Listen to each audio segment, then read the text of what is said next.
Well, people like Mr. Cannon come along once every 1,000 years. It was said that he could just walk onto the factory floor and listen to the sounds of the machines, and he knew exactly how well his mill was running. He had a vital interest in the community. The mill just meant a lot to us and to our families. He never was mired in the past. He was always aware of the present, but looking to the future. Charles A. Cannon was a powerful visionary whose leadership played out on a global stage. He was called the Great Negotiator, and he approached life with a relentless effort to build a successful business and a successful town. He had a vision that was unconventional and uncompromising. And when he had fulfilled that vision, he left a legacy of giving that will continue far into the future.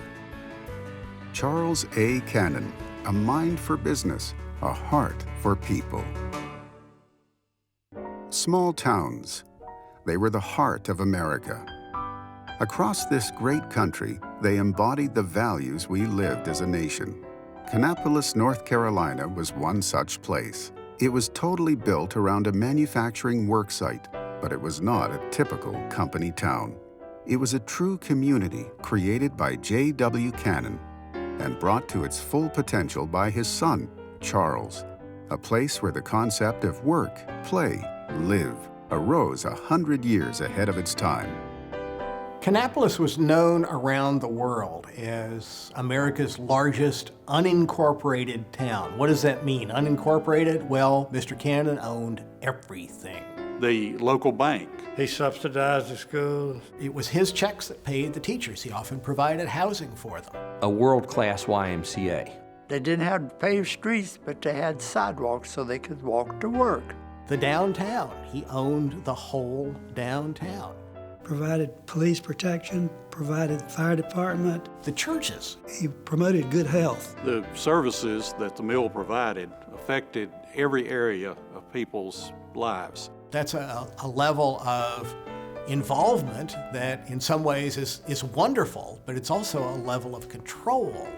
He controlled things because he was the singular elder of a system of elders that worked all the way down through the community. Some say Mr. Cannon did this because he opposed incorporation. It would mean a loss of control, higher taxes, and a body of elected officials to be held accountable by. Others say he did it because he was a benevolent leader of the people. Both could be true. J.W. Cannon and C.A. Cannon, before any manufacturing facility was built, made certain that 3 critical components were present and available in the community. And they were education, schools, faith, churches, hospital, and other healthcare facilities to make sure that people had the basic necessities to enjoy a proper and a healthy lifestyle.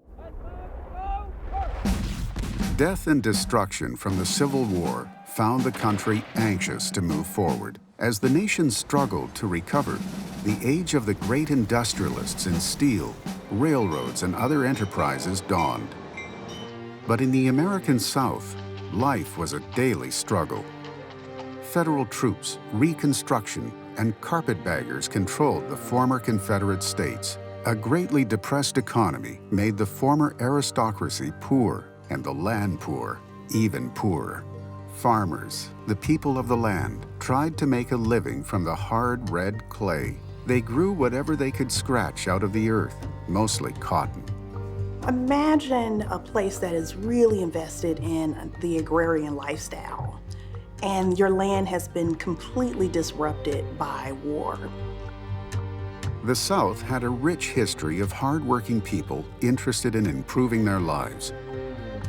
One such man was James William Cannon. Born in 1852, James William Cannon, known as J.W., had little schooling. What education he did receive was in a 2-room session house belonging to a Presbyterian church near the family farm. That church and school formed his early thinking and set the foundation for the rest of his life. At 14, restless and willing, J.W. quit school and discovered that he had a knack for the merchant trade.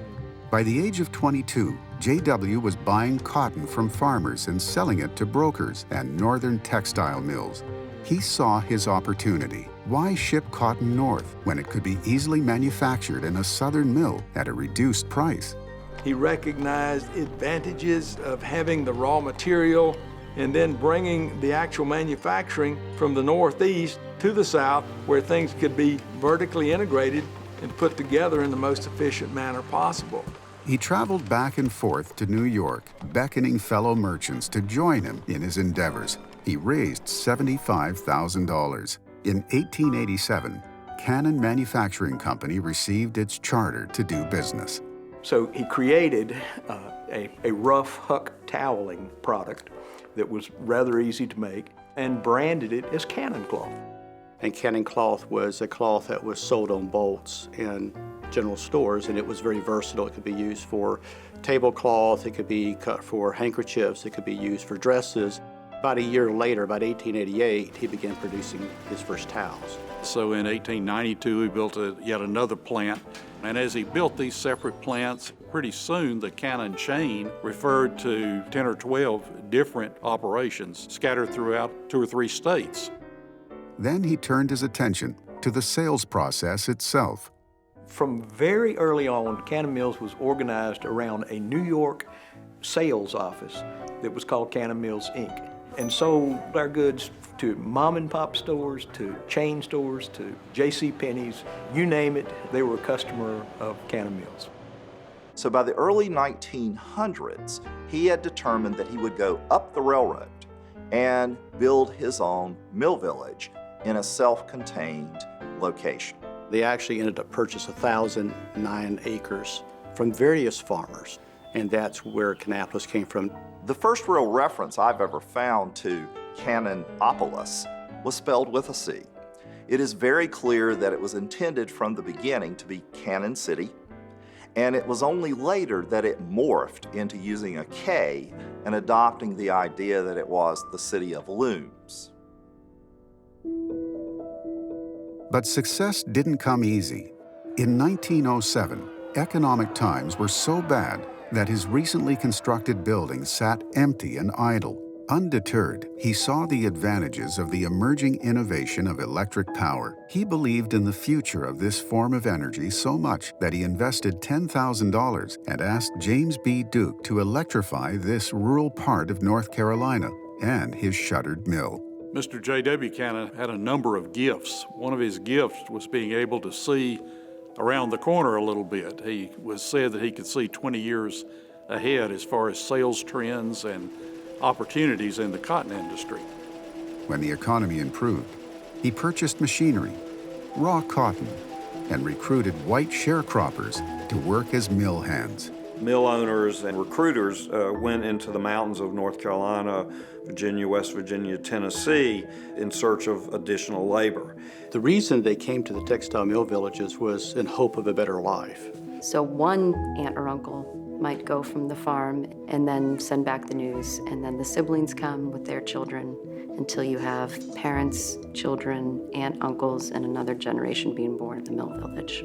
There weren't enough male workers to go around, and the first workers who come into the mills are women and children. It would not have struck any of them as unusual for a 10-year-old, an 8-year-old, even a 6-year-old to be expected to work on the farm.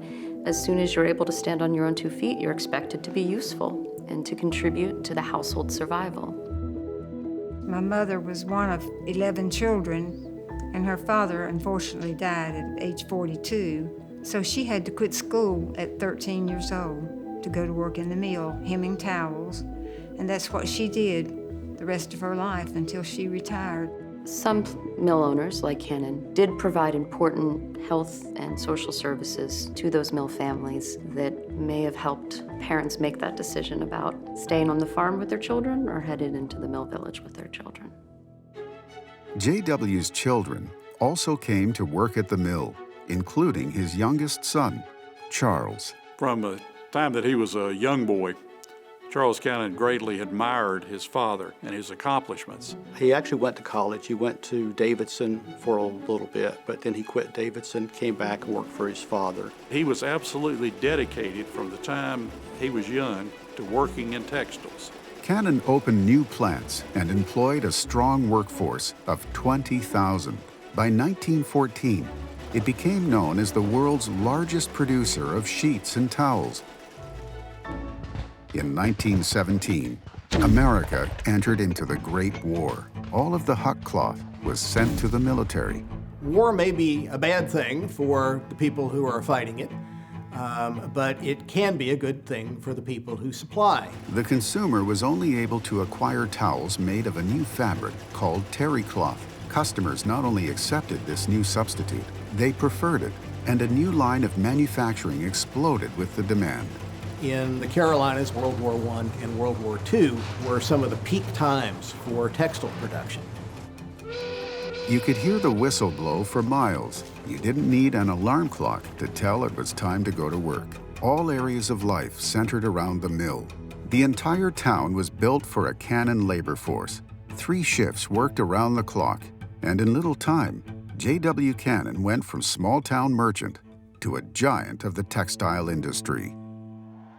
World War I ushered in an era of change. Confidence in American ingenuity ran high. In the 1920s, women received the right to vote, and prohibition became the law of the land.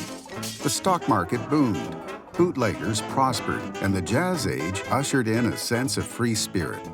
The South surpassed the North in textile manufacturing, and the rapidly expanding industry not only changed the way Southerners worked, but the way they lived. Instead of farming and being outside at the call of the seasons, they worked to the rhythm of the weave room. What was really important to the vision and design of Kannapolis was an opportunity to cultivate community by building institutions that were in great proximity to the mill town and the textile mills. The cotton mill village of the South was designed to accommodate a set of people who did not really want to work in the factories. James William Cannon had to create this mill village before workers ever appeared. So a rental village made both commercial and cultural sense to people like the Cannons. So workers appeared and already it was front-loaded. All this infrastructure had been built for them. I think what you had was other opportunities that allowed for those community members to flourish beyond their work. So it was important to be able to have a life outside of that. It was a town that was intended to create contented labor. So they have all these amenities there as long as they're compliant. And in his first 6 mills, I know for sure, you had to sign a labor contract. And part of the contract was that you never had belonged to the Knights of Labor and never would belong to it. And if you were not willing to sign that, he didn't hire you. He needed, he felt, people to work loyally and inexpensively, do their jobs well, and that's what he achieved. His mills prospered, and J.W. continued to lead up until his health failed. In 1921, Mr. J.W. Cannon had been quite ill, and on the day of his death, he hung on to life until the time when all the mill whistles generally sounded. So he died peacefully there, surrounded by his family and a large group of folks he had worked with. Upon his death, traditional wisdom would have expected leadership to pass to his eldest son. But J.W. wasn't one to be bound by tradition, not when it came to what he determined to be best for his business. J.W. and his wife, Mariella, had raised a large family of 6 boys and 4 girls. For J.W., there was only one worthy of the leadership responsibility, his youngest son, Charles Albert. I don't think that was a decision that his older brothers were very happy about. So it led to a lot of family strife during the 20s and 30s. And, you know, I believe that the issue was simply a choice as to who had the skills and ability to continue the company in a fashion that J.W. built it. Mr. C.A. Cannon said, "I think my father was one of the greatest textile men ever." And he said, "He's made it easy for me." He says, "He started it all, he put it together, and all I've got to do is keep the doors open." But he went a whole lot further than that, really. In 1921, there were strikes in mills in Concord, and also they came to Kannapolis. Employees were supposed to go to the union store, which they had set up, to get food. to run their families. And they decided that they were not going to spend all their money on food for the employees, so they picked up everything they had, including all the money, and left town. There, the Cannon Mill workers were left with nothing. Charles evicted a lot of the union organizers and sympathizers and told the others who were out on strike, if you turn your back on the union, you can come back to work for us. And essentially, he broke the back of the union. After that, there was sort of a collective memory in Kannapolis about this event. And I think after 21, the paternalism was even stronger because there's this memory of how management dealt with this union and with the organizers, and they were fired, evicted, and gone. Move into the late 20s at a time when he was consolidating these companies, literally creating a company that didn't exist before, which was called Cannon Mills, which was the combination of all these separate companies. And eventually they get up to over 24,000 employees in several states. And having done that, probably was one of the reasons they were able to make it through the Great Depression.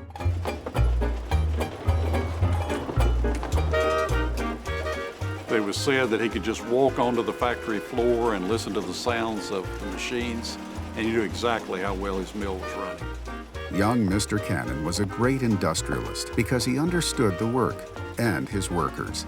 Charles Cannon was noted for the fact that he would dress like everyone else, go through the floors of the factory and talk with people, slap them on the back and see them. In an old agrarian community, the people who were the leaders, the elders, were known by the people who followed them. The success of the business found a need for more workers. Many came to the mill from small towns, as far as 60 miles away.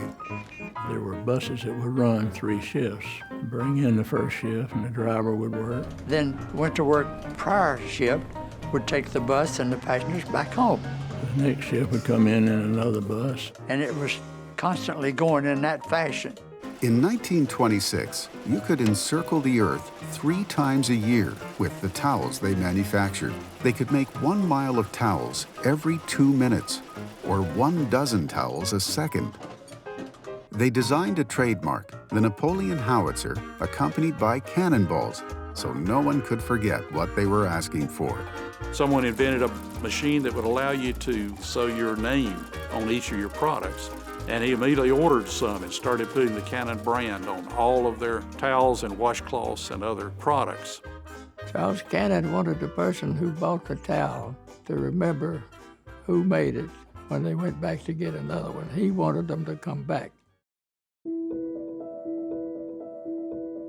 Well, I think that's one of the basics of branding is that you have to have a readily identifiable piece of art, right? Your logo. And you would see it almost every time you used it. There are the towels with that Cannon tag. Even people who couldn't read could identify the Cannon logo. Cannon really moves forward in a way that no other towel maker could. Cannon was a trailblazer when it came to advertising. Essentially, many products at that time were commodity products, where it really didn't matter where it came from. A towel was a towel, linens were linens. But advertisers, especially like Cannon, thought ours are special. Ours are unique, ours are different. And we need to let people know that's our brand. And one of the ways that you do that is through iconography and a pattern message that's very similar over time so that when people see it, they can easily identify who the manufacturer is, who the marketer is, and that's very, very important in communication. Towels always were a utility product, wipes things up, it's absorbent. Now they're for display, and that's a whole nother aspect of marketing. I mean, how many of us have towels that are for guests that our parents will say, don't use the good towels? So you sell more towels that way. Cannon was very successful in their use of reflecting themes that were going on culturally, especially with World War II settings, and showing soldiers bathing and using Cannon towels. He was the first to use advertising in a way that involved some, I can't think of a better word than sex.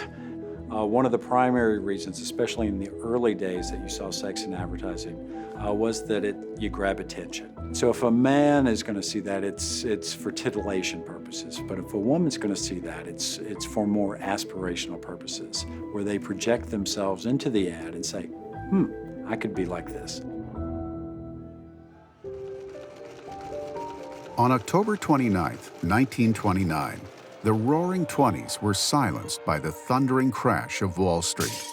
Billions of dollars evaporated as Black Tuesday signaled the start of the 10-year Great Depression. Stocks plummeted, banks failed, and unemployment skyrocketed.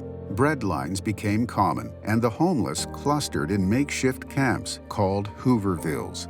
All of the pressures on the Southern labor force that had already existed intensified. There were too many mills operating at too low a profit margin, not able to pay their workers or their investors very much. So it was obvious that some kind of sorting out was going to be necessary. 1 out of 4 North Carolinians was out of work in the 1930s, and nobody wanted to be a troublemaker because there was somebody waiting to take your job more desperate than you. Back in the countryside, people practiced the idea of Joseph in the Bible. They stockpiled stuff in good times, and they hoped to have enough warehouse to survive the bad times. If you look carefully at Charles Cannon during the Great Depression, he practiced that old country virtue. He kept as many of his workers employed as he could, warehoused the products, which could last for a long time, until he could sell them. And by doing so, he ensured the success of his community, kept his community intact, and actually operated in a way that was perfectly in keeping with his Calvinist heritage. Cannon had been very financially conservative, not taking on debt, paying for things as they went along, keeping cash reserves, and that stood them really well in the Great Depression. He ran the mill at least 3 days a week so that the people he had working for him could put food on the table during the Depression. That was the beginning, I think, of a very close interpersonal relationship between Charles Cannon and the citizens and workers in Kannapolis. The hardships of the Depression were not limited to just families and businesses. The state of North Carolina found itself in debt, and its New York bank refused to renew its loans twice. In 1932, the governor called on several North Carolina businessmen, including Mr. Cannon, to help persuade the New York bank to renew the notes, and they were successful. State Treasurer Edwin Gill said, "These people were patriots. It's a symbolic incident of how private individuals came to the rescue of the state in a time of adversity." Max Gardner was the governor then. He's eventually sent Mr. Cannon a letter commending him for being the one that helped save North Carolina from going bankrupt. Then a few years later, North Carolina found itself in the same predicament. On that second occasion, the state treasurer traveled to New York to renew the notes, but was refused. A chance encounter with Mr. Cannon made all the difference. He was aware at the time that the bankers had told North Carolina that they would not renew the note. So he casually approached them. He said, "I love the people of North Carolina. They're good people. The state of North Carolina is a sound state, but they're a little short on cash right now, and I will just buy those notes." And of course, that would take his money out of the bank. But they knew right away that if he did that, they were going to lose a $2 million account. It was an immediate change of heart, one of those unexplainable things. Mr. Cannon's loyalty to North Carolina was unwavering. He was fond of the saying, "North Carolina is a valley of humility between two mountains of conceit." The challenges of the Great Depression exacerbated textile workers' frustrations. Many mill owners were wringing the most impossible quotas from the people. There'd been some talk about calling a general strike, but by August of 1934, wildcat strikes had already sprung up in Georgia and Alabama. And on September 1st, 1934, tens of thousands of Southern workers began walking out en masse. They began demanding union recognition, more hours of work, and more pay. They convinced a lot of Southern textile mill workers that the union was on their side. They hopped into cars, piled in, packing in those old Chevys and GMs, and drove from town to town in what the newspapers referred to as flying squadrons. And these were groups of workers from plants that were organized that had gone out on strike, who would go from mill village to try to get workers in other places to stop work so that there was solidarity among workers themselves. Biggest strike ever in American history. Had trouble catching hold in Kannapolis and the other cannon mills. Forces at work in Kannapolis made sure that those flying squadrons didn't get to the workers. They essentially told them, you're on private property, and the only part of the land they could really operate on was driving up and down Main Street. Deputized private citizens were armed. Kannapolis employers said it was to protect the Kannapolis mill workers who wanted to go to work. And indeed, it would have protected anybody who wanted to go and feared violent retribution for crossing a picket line. But it also inhibited anyone who would have stood on a picket line to express their discontent with mill practices. With the bloodshed and the calling in of the National Guard, the strike was settled in 3 weeks, and workers returned to their jobs. A major reason Kannapolis escaped the violent turmoil of 1934 was the personality of Charles A. Cannon himself. He was close to his workers and their families, although in public and in his presence, he was always called Mr. Cannon. In private, he was affectionately known as Uncle Charlie. Charles Cannon understood the importance of supporting all aspects of community life. People felt he knew them, and they knew him. He was famous throughout the community for his open-door policy. It was widely known throughout the mill that if you had a problem and nobody else could help you with it, you could go talk to the boss, talk to Mr. Cannon about it, and he'd make arrangements to talk with you. It was very, very telling that his telephone number was in the book, and that you could call his number, and at least by legend, he would pick up the phone. There were not layers that separated him from the people that worked for him. But he always felt that his workers had a right to come to him. He felt close to them, and he actually enjoyed a great deal talking to them. He knew their children. He knew what was going on in their families. He felt we're all part of one big extended family, and they have a right to access. The biggest difference between Mr. Cannon and so many other Milltown owners was he wanted everyone to succeed and grow with him. He wanted an educated workforce and freely gave scholarships to children of mill employees. He promoted higher education through his philanthropic giving, but he also provided work for those who wanted work. When I was 17 years old, Charles Cannon gave a graduation speech. At the end of it, he says, you know, this is 1937. The Depression is almost over. I think things are going to improve. If you want a job, you come up to the mill front desk Monday morning. I'll give every one of you a job. So I had 100 students in the class. 98 of them went up there. I went. Young men who got hired into the mill would be given an opportunity to advance with their peers. They would be challenged. For example, they would be assigned the second or third shifts. If they fulfilled those responsibilities, they would be rewarded by moving back to a plumber job. And they would slowly, demonstratively move up the ladder of the factory system with limited opportunities, but yet advancement was possible. The opportunity was there. Very few people came in from the outside. I came in the side door. Mr. Cannon had tremendous energy and a sixth sense. He could concentrate intensely at the moment. And when people would enter his office, he would focus purely on them. Some thought he didn't sleep, or that he thought things out while sleeping. He would come into the office inspired with new ideas every day. Kannapolis was also known for the quality of its mill housing. The textile mill village was well maintained. Your house was painted on a regular schedule, whether it needed it or not. I had central heat, a garage, a fenced backyard. I had water, electricity, $50 a month.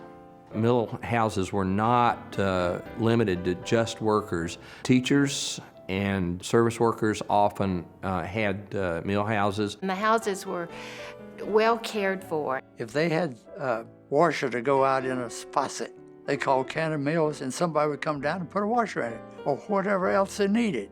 Nobody kept their mill houses up like Cannon Mills did. The late 1930s were wrought with social and political chaos in both Europe and Asia. Americans watched in alarm as Hitler's forces invaded Poland, marking the beginning of World War II, the most destructive conflict in human history. Then, on December 7th, 1941, the dawn attack on Pearl Harbor brought war to the homeland, and American industry responded. Cannon's wise stockpiling of inventory during the Depression proved to be a huge benefit. The war brought an immediate and desperate need for cotton products. I think 1943 was one of the highest production years ever in American textile history, right in the middle of World War II. Most everything was cloth, one way or another. In addition to uniforms, Cannon manufactured towels that said, "To hell with Hitler." Everyone felt the effects of that war. So it was not unusual for Southern textile workers to feel it was their patriotic duty to go to work. Cannon Mills had 5,300 of their workers went into the military. So these are 5,300 male jobs that are now open to women. And so in the West Coast shipyards, you had Rosie the Riveter. In the Southern Piedmont, you had Wilma the Weaver, proudly standing behind her loom for her men and boys, fighting the good fight across the ocean. But when the war was over and the veterans started coming home, Charles Albert Cannon made a commitment that we'll try to reintegrate all those workers back. Matter of fact, he created a veterans personnel department that job was to reintegrate those men back. They actually built some new housing in Kannapolis called the GI houses. Whole neighborhood of very small houses, 20 by 24 feet. And told the guys to go in there and see if they would like to live in one of those houses, because they were very small, less than 500 square feet. And boys, they liked them like nobody's business. It was one of the things that endeared him to the workers. But every veteran didn't return, and the Cannon family experienced personal loss as the cost of war.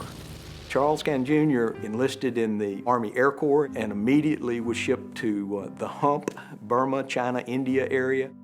Charles, who was an aviator, was lost, never found, flying the India-Burma theater. Now, every time the doorbell rang, he and Ruth were hoping that that would be first some news that he had been found alive, but at least some closure. It never happened. It was something that weighed very heavily on their minds, and I'm sure influenced how he responded, particularly to returning veterans, to make sure that they had housing, they had the ability to reintegrate into normal life and have a job so that they could support their families. So many American families identified that way with one another across lines of class. What we do know, though, is that it did not extend across the lines of race. There were no labor shortages strong enough to move African American men or women out of the only roles they could have in the mills, which were the most menial, low-skilled or unskilled, low-wage jobs. A national heightening of awareness and growing unease concerning workplace standards continued to develop in the 1940s, thanks in large part to First Lady Eleanor Roosevelt, who was an advocate for the poor and disenfranchised. All mill towns were often painted with the same broad brush. So she stopped in Kannapolis, and of course she was welcomed with open arms by Mr. Cannon. And he took her to the YMCA. That's where they had lunch. Didn't have it at a fancy restaurant. Of course, I'm sure they had good food, but that's the way it happened. And of course, they allowed her access to any workers she wanted to talk to or anyone else. And she was literally flabbergasted. She left open-mouthed. And in her column, which she wrote for the newspapers, she said, "This is quite a revelation." Mr. Cannon told me that most of the work is done on a piecework basis, and outside of a few people in the day laborer class, the average earning power of a woman is $22 a week. In view of all this, which seems to meet high union standards, I was surprised to find that the mill was not unionized, but Mr. Cannon said they had always had remarkably good labor relations.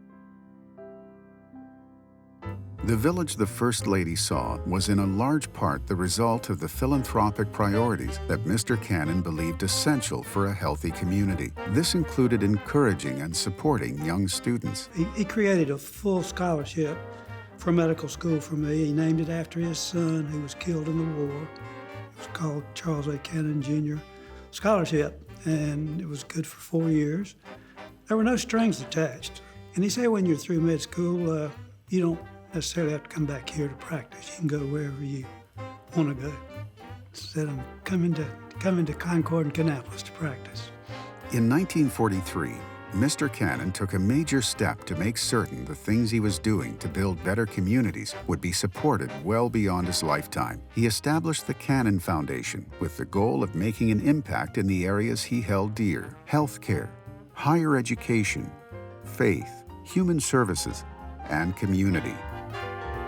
Although he had been promoting worthy endeavors throughout his life, the foundation provided the means to carry on his vision. Cannon Foundation was used to build Cabarrus Memorial Hospital. And then establish a charitable trust to provide money to keep the hospital going. Wanted a nursing school so he'd have nurses in the hospital. Taken as a whole, his charitable interest today exceed the size of the sales of the company at the time of his death. Never was mired in the past. He was always aware of the present but looking to the future. Mr. Cannon demonstrated interests and influence far beyond his Kannapolis office. He served as a trustee for both the University of North Carolina at Chapel Hill and Duke University. He served on the board at New York Life with former U.S. Presidents Calvin Coolidge and Herbert Hoover. He never missed those meetings. It gave him an association with some of the leading captains of industry in the world. The United States emerged from World War II as the preeminent military and economic power in the world. The American attitude of can-do prevailed. The post-war years saw an explosion of births as the baby boom generation arrived on the scene, bringing with them a cultural revolution in music and fashion. Suburbs sprang up like mushrooms. Folks have never forgotten the fact that the first building in Kannapolis was the mill, and the second one was the YMCA adjacent to it, which is reputed to be the largest one in the country. They had a game room. They had 2 gymnasiums in it. I learned to play basketball there. You could shoot pool. Had a bowling alley. Had a swimming pool. Sandwiches. They had all kinds of clubs up there. Peanut butter crackers and cold drinks. And we had our piano recitals there. Even had a barber shop down there. Mr. Cannon used to get his hair cut over there. You come in up the steps and go through the big doors and turn left, and you're into this beautiful, well-appointed library with massive wooden doors. And you could do your reading and your homework there, and we often did. And you could join for $1 a year. It was just the heart of our community. But it was just a neat, wonderful place for kids to grow up.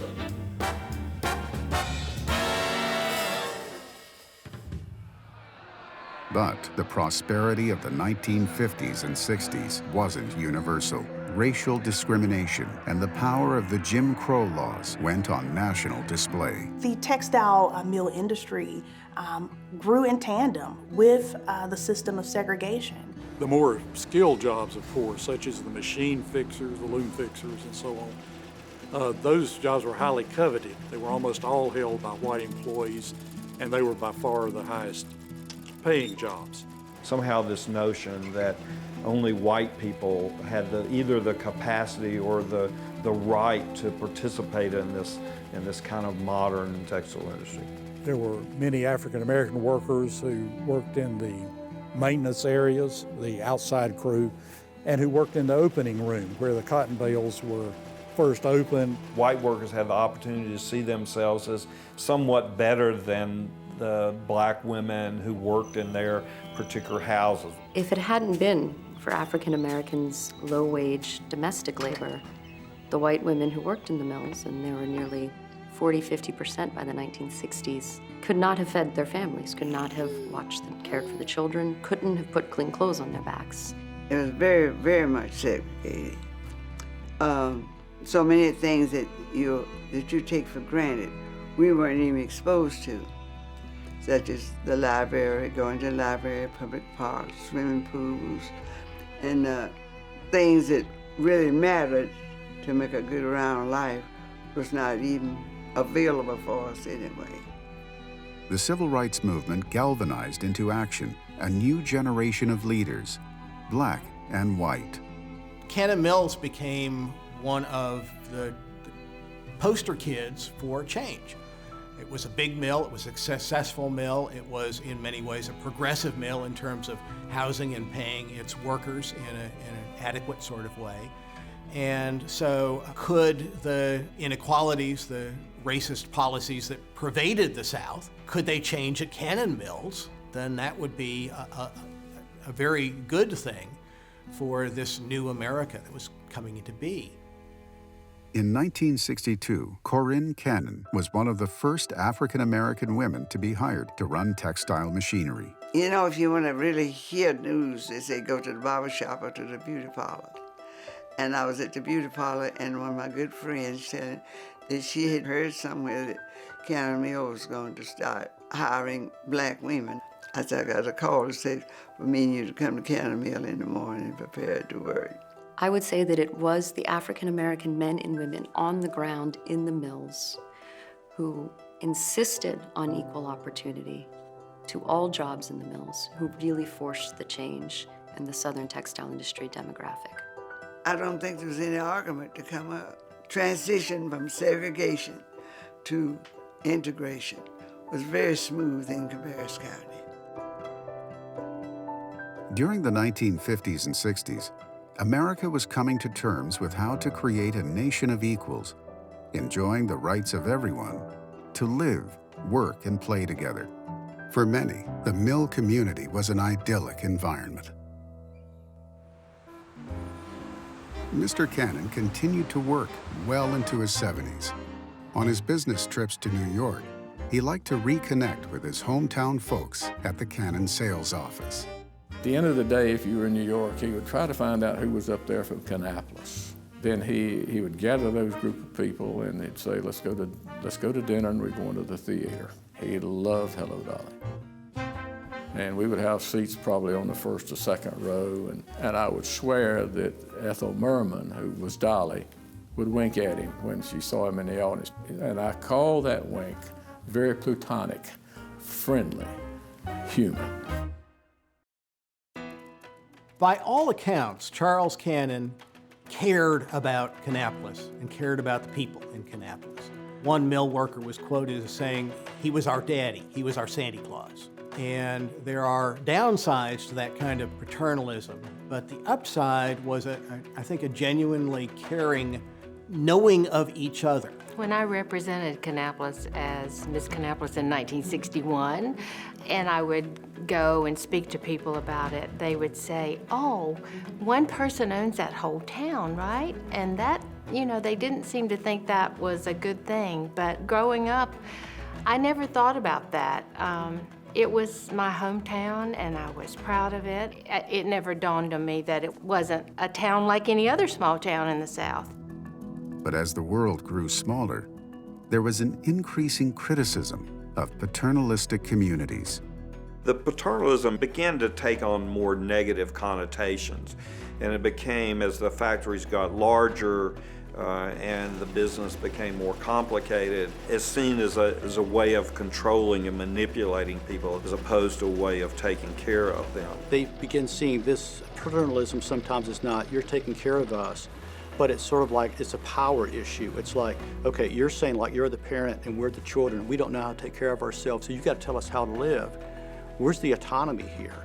Paternalism is a feature of his leadership in some really important ways, but not in the demeaning ways that we often define paternalism. I mean, he imagined Kannapolis as being his city, and that isn't just about paternalism. That is about pride. Regardless of what the outside world thought about paternalism, Mr. Cannon was known as a man of principle and high moral character, values he carried forth in his company's policies. He had a firm rule that no supervisor is going to take advantage of any female employee. And he told me, he said, if you ever find any employee messing around with one of the women, you fire them right on the spot.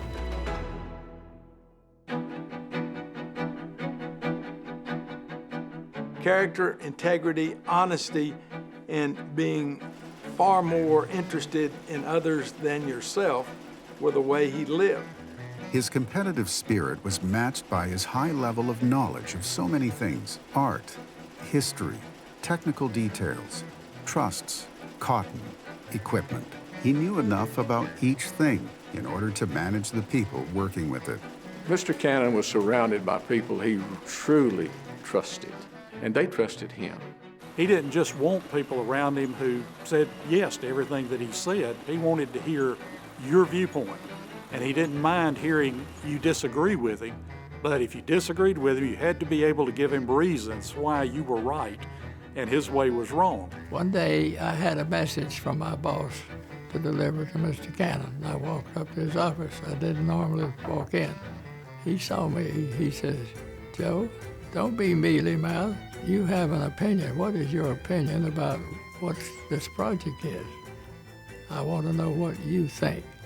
Mr. Cannon was a planner, astutely alert to market changes.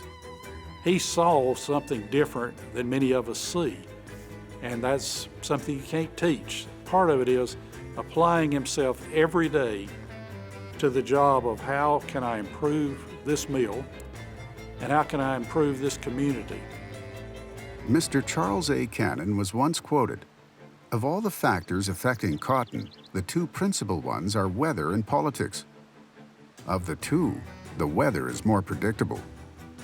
So the way he handled the cotton department, which is about supply, price, and quality, was to create the L.T. Behringer Cotton Company in Memphis, Tennessee, heart of cotton country. L.T. Behringer became one of the greatest personal friends of Charles Cannon, period. I think they talked on the phone daily. Kannapolis had the ability to store a year and a half's supply of cotton, which is unheard of. Mr. Cannon wasn't afraid to take a leadership role for the textile industry. There's something called two-price cotton. Cotton was sold to foreign countries. The mills paid a higher price. So bottom line was, Cannon Mills was paying about 30% more for cotton than these competitors overseas were paying. That cotton is ending up in the mills in Japan or wherever. It's being turned into cloth. It's coming back to the United States cheaper than you can make it in the United States.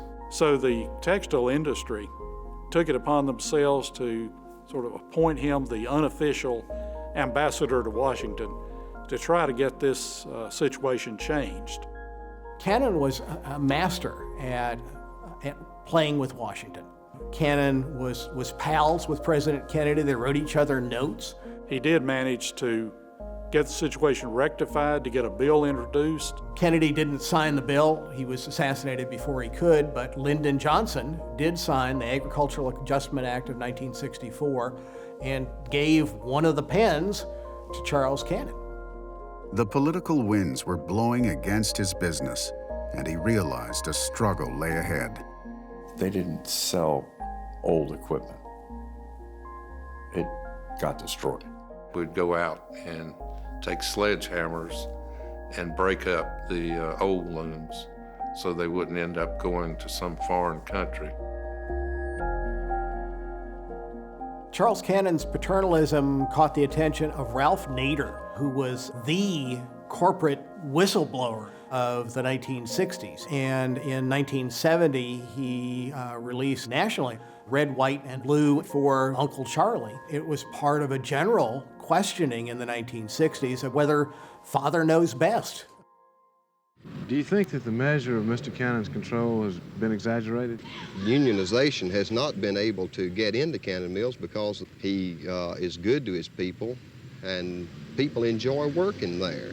I think the responsibility of a dominant company in a town, which employs most of the workers in the town, Inescapably, it's going to have to exercise a kind of beneficial paternalism in terms of taking some of its profits, some of the great wealth that it draws out of the town, and putting it back in terms of facilities, both cultural, educational, recreational, public health, and the like. Our company, Cannon Mills Company, was criticized in some of the leading financial magazines of the day for being too paternalistic. They said we weren't paying enough attention to the bottom line to make a profit, to do good on the stock market, that we were using too much of our operating money to provide schools and housing and health care. So we were somewhat criticized for that, but that was Mr. Cannon's wish. But criticism of his paternalistic practices, global competition, and unfavorable government policies weren't Mr. Cannon's only concerns. The passing years brought a new set of personal challenges. Unfortunately, my grandmother had a stroke, and I never will forget, he hardly ever left her side. 6 years after the death of Ruth Cannon, Charles Cannon suffered a mild stroke in his office. He refused to let them take him out on a gurney, and they pushed him to the door in his desk chair. We picked him up at the back door of the office and drove out through the mill yard at shift change. And he wanted to stop and talk to everybody, and everybody wanted to talk to him. Later that night, in the very same hospital he built for his beloved town, Charles Cannon died of a massive stroke. He died with his boots on. He died doing what he loved. He loved his work, and he worked because it was who he was, and he felt like he was making life and everything better for people by staying engaged. The era of Charles A. Cannon came to an end. But like his unincorporated town without any city limits, Mr. Cannon's impact was not limited by his death. He had made sure that the values he believed in would be there for the people he believed in, keeping the philanthropic work of his lifetime going forward as embodied in the Charles A. Cannon Charitable Trusts and the Cannon Foundation. How is Charles A. Cannon viewed through the lens of historical context? Free enterprise with a conscience? Paternalistic benefactor? Today, the town of Kannapolis is an incorporated city with elected officials and the full range of city services. The mill is gone, a victim of the foreign manufacturing Charles Cannon foresaw.